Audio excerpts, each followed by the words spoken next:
Vasishta continued.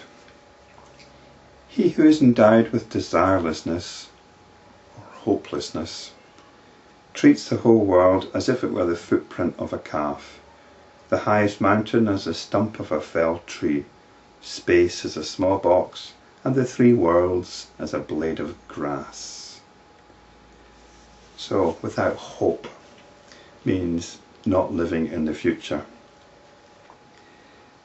But the word we want here then is desirelessness, because we're not chasing after anything in order to feel complete in ourselves. I've spoken before about how our normal mental activity and behaviour actually saps our sense of being. Our attention is being constantly diverted, and the result of this is a sense of inner impoverishment. And yet, by our attention being constantly diverted, the underlying hope is that this sense of inner impoverishment will be filled up. We're actually pursuing the very thing which is causing our enfeebled conditioning, and we're pursuing it in the hope that it's going to solve our enfeebled condition. Now, once you've got this sense of being, though, once you stop allowing your sense of being to be siphoned off into all this frenetic diversion, you get a sense of bigness. That's what a sense of being, we could describe it as a sense of bigness.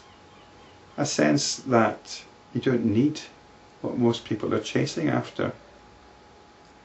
And this is what I think some of these metaphors here are about. It treats the whole world as if it were the footprint of a calf. We're not intimidated by the apparent size of the world. We're not intimidated by all the things in it. We're not intimidated by mountains, by wide vistas, by the infinity of space, or by the three worlds even.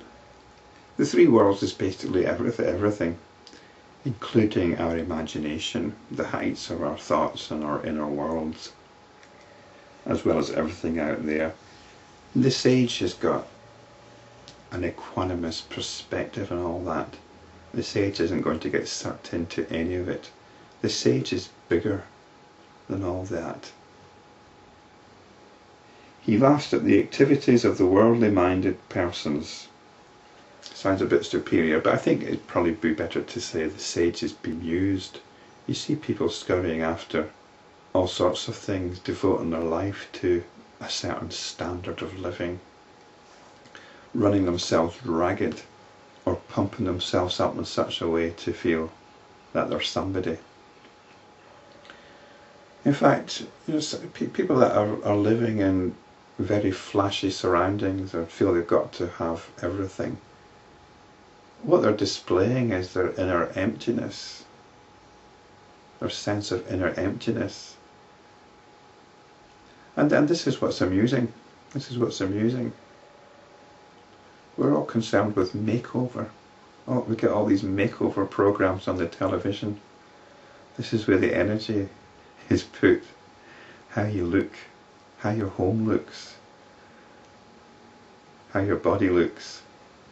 We've got to perform. We've got all these performing shows as well. So we've got to perform. We've got to show everybody how good we are. We're just demonstrating our own emptiness, basically. And I think that's apparent really to most people that watch television shows like that. And I suppose it's reassuring to see other people who are clearly as empty, if not more empty than you are. Perhaps that's the appeal. How can we compare such a person, that's the sage, and to what? How can anyone disturb his equanimity when he's totally free from thoughts like, I wish this had happened to me? O Ram, it is desire or hope that makes one revolve, bound to the wheel of world illusion. When you perceive the truth that the self alone is all this, and that diversity is just a word without substance, you will become totally free from desire or hope. Such a hero who is endowed with supreme dispassion drives away the goblin of illusion by his very presence. He is not pleased by pleasure, he's not troubled by troubles. Attractions do not distract him any more than wind can uproot a mountain. The twin forces of attraction and aversion do not even touch him. He looks upon all with equal vision. So after having said how can we compare such a person to what, we get a description of the sage which I think we have to take with a little bit of a pinch of salt. If it's inspiring, that's good. Free from the least attachment, he enjoys whatever comes to him unsought, even as the eyes perceive their objects without desire or hate. Such experiences do not therefore produce either joy or sorrow in him. Even though he appears to be engaged in the performance of appropriate actions in this world, his consciousness is not distracted in the least.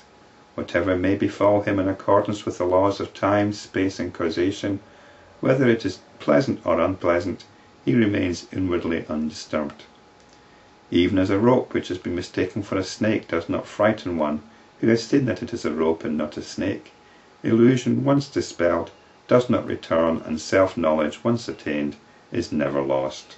Can one restore to the tree the fruit that has fallen from it? This knowledge is never lost, but it can be forgotten, and it can be conceptualized, so we have to be careful about that. We have to keep cutting through the concepts and memories of it and get back to it. The knower of truth regards even the most beautiful woman as a painted image. That is the truth, for both of them are made of the same substance, earth, water. In other words, a beautiful woman and a painting are made of the same substances. When the truth is seen, desire to possess does not arise in the heart. The allure of a beautiful woman is a good example of the kind of glamour that we're being subjected to. So we need to be able to see through that allure. When thus the truth is seen, desire to possess does not arise in the heart. Even as a woman who has a lover goes about doing her housework, with her heart absorbed in contemplation of that lover, the enlightened sage functions in this world while his consciousness is firmly established in the truth. In both these cases, it is impossible for anyone to prevent such behaviour, i.e., that is, make the woman forget her lover or make the sage forget the truth. Well, this is a novel simile we've been given here about the woman who has a secret lover, and this is like the sage. The sage has his secret lover which he or she carries around with them. It imbues a certain contentment and calm within them. The enlightened sage knows that his self is not cut when the body is cut, does not weep when the eyes shed tears. The eyes might still shed tears. It's a natural physiological reaction. Is not burnt when the body is burnt, and is not lost when everything is lost. Whatever may befall him, whether he is destitute or affluent, whether he lives in a palace or in a forest, he is inwardly undisturbed.